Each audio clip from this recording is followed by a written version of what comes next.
네, 안녕하세요. 초등교사 이서윤입니다. 이 1학기의 중간 시점, 딱 이 시점에서 학년별로 좀 어떤 내용을 점검을 하면 좋을지에 대해서 준비를 했어요.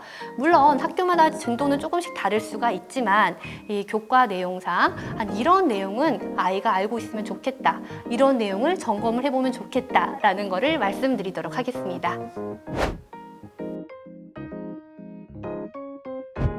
네, 그럼 1학년입니다. 국어 과목에서는요, 이 바른 자세 그리고 한글 읽기에 대해서 배우고 있습니다. 아이가 이제 한글 읽기를 어느 정도 할 수 있는지, 그리고 교과서에 있는 글자 쓰기를 할 수 있는지 점검을 해보셨으면 좋겠습니다. 한글 읽기를 너무 힘들어한다라고 했을 때는 이제 책도 더 많이 읽어주시고요, 이 교과서에 있는 글자 쓰기를 더 연습을 하면 좋습니다. 네, 수학 과목에서는요, 9가지의 수, 그리고 여러 가지 모양, 이 한 자릿수의 덧셈, 뺄셈까지 배웠어요.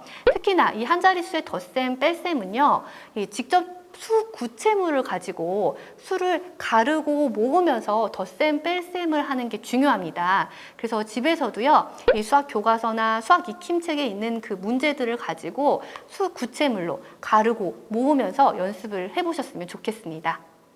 다음은 2학년입니다. 2학년 국어에서는요, 시, 그리고 자신 있게 말하는 것, 속상해요, 즐거워요, 이런 자신의 마음을 나타내는 표현을 사용해서 말을 하는 것, 그리고 이 글자, 낱말을 쓰고 정확하게 읽고 쓰는 것, 일이 일어난 차례대로 말하는 것, 이런 것들을 배웠어요. 그래서 이런 것들은 일상생활이나 일기에 있어서도 점검을 하실 수가 있습니다. 아이가 그런 것들을 잘 하고 있는지 한번 보시면 좋고요.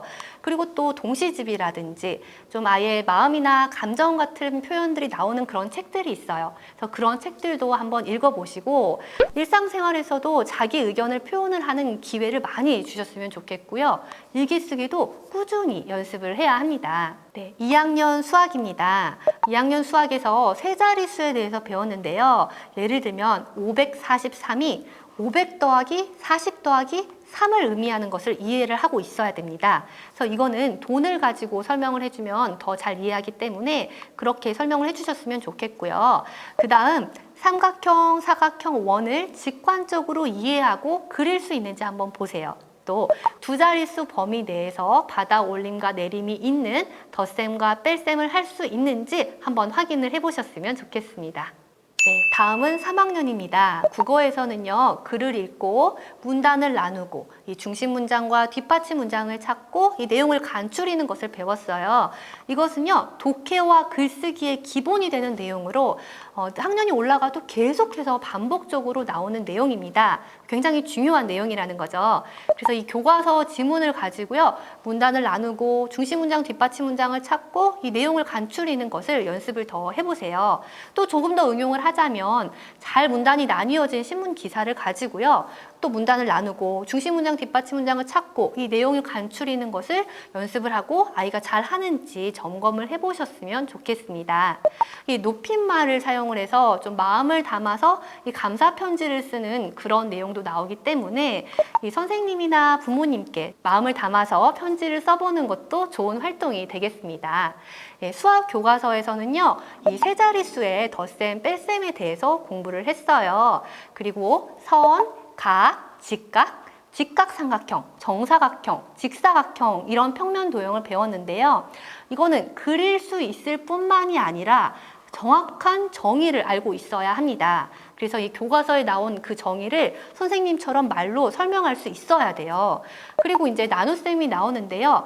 구구단을 사용해서 할 수 있는 간단한 이 한 자릿수의 나눗셈이에요.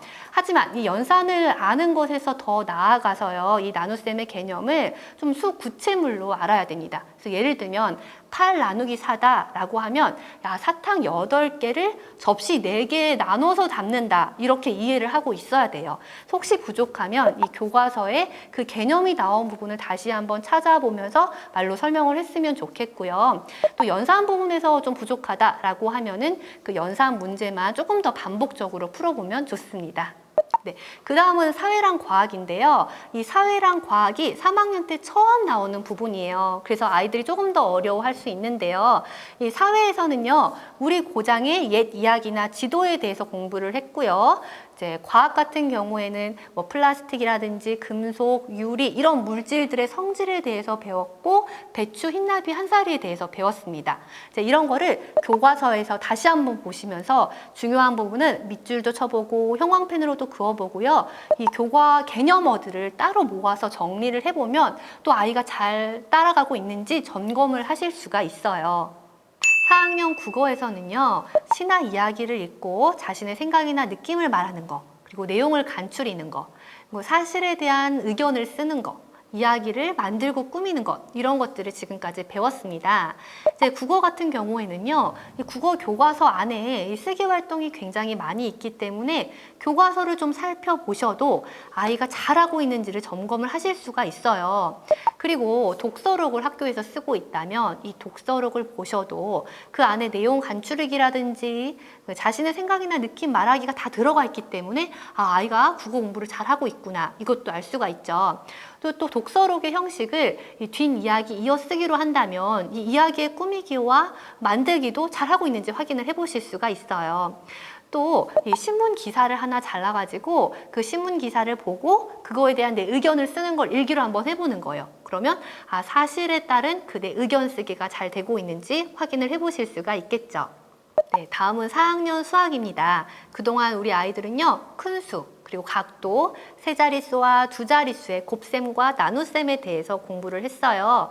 그래서 각도에 있어서 각, 직각, 예각, 둔각, 삼각형 세 각의 크기의 합, 사각형 네 각의 크기의 합, 이런 것들의 개념을 정확하게 말로 설명을 할 수 있는지를 한번 해봐야 됩니다. 그리고 이 세 자릿수와 두 자릿수의 나눗셈을 아이들이 굉장히 힘들어해요.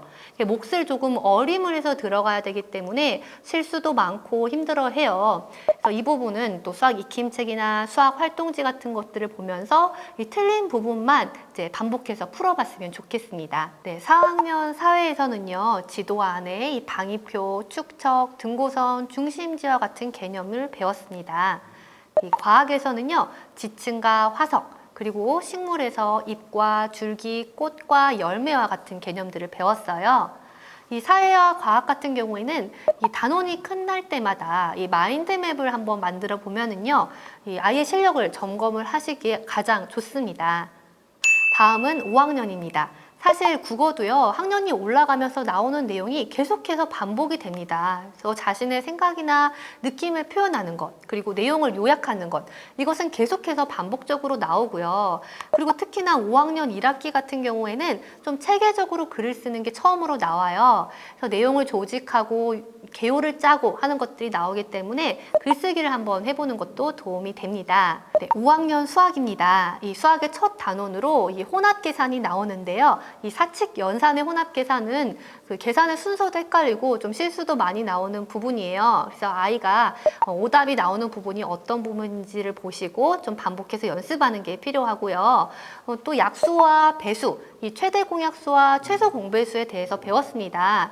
이 부분은요, 정말로 개념이 중요한 부분이에요. 그래서 교과서에서 이 개념이 나온 부분을 다시 한번 보고 말로 설명해 보는 시간을 꼭 가지셔야 됩니다.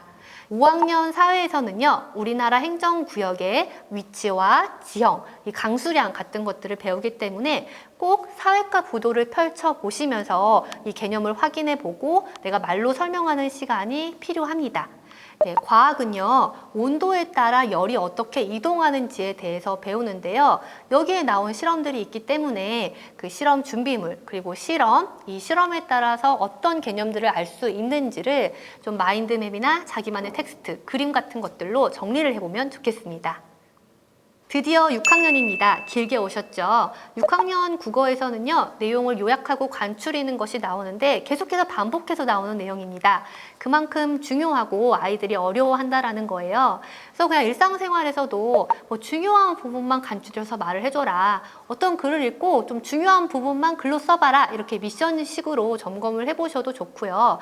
또 비유법, 직유법과 은유법에 대해서 배우는데요. 그 직유법과 은유법이 들어가도록 한번 일기를 써봐라 라고 해서 점검을 해보실 수도 있어요. 또 논설문 쓰기에 대해서 배우기 때문에 어떤 주장을 가지고 논설문을 쓰는 연습도 해보면 좋겠습니다. 6학년 수학에서는요, 이 분수의 나눗셈, 소수의 나눗셈이 나와요. 이 교과서에서는 이거를 그림으로 개념을 설명을 하고 있는데 꼭 다시 한번 그림으로 그리면서 자기가 설명을 해보는 시간을 가졌으면 좋겠고요. 이 각기둥과 각불이 나와요. 직접 전개도도 그려보고 만들어 보기도 하면서 점검을 해보셨으면 좋겠습니다. 네, 6학년 사회에서는요, 4.19 혁명, 5.18 민주항쟁과 같은 민주주의의 발전에 대해서 공부를 했고요. 국회, 법원, 정부가 하는 일들을 배웠습니다. 그래서 이런 내용을 좀 마인드맵으로 정리를 해보면 좋겠어요.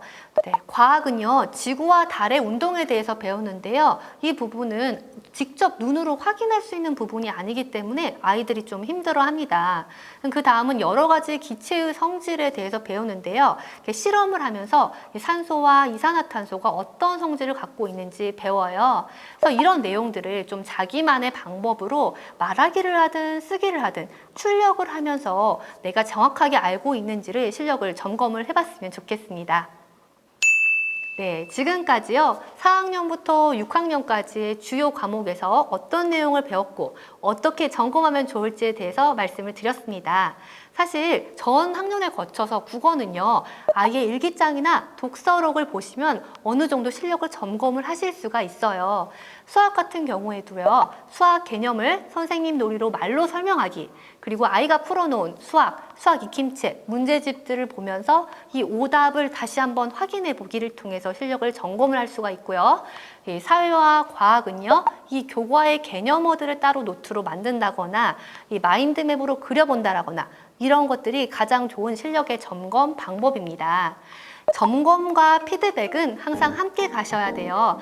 아이의 학습을 좀 수시로 점검을 하시면서 어떤 부분을 보완을 해야 할지 살펴보셔야 됩니다. 그래서 이 평가의 목적은 어제보다 더 나은 나가 되는 것이 핵심이라는 사실 기억하셨으면 좋겠습니다. 남은 1학기 알차고 즐겁게 학교 생활을 하시고요. 한우리 독서토론 논술 유튜브 채널 구독과 좋아요도 많이 부탁드립니다. 안녕히 계세요.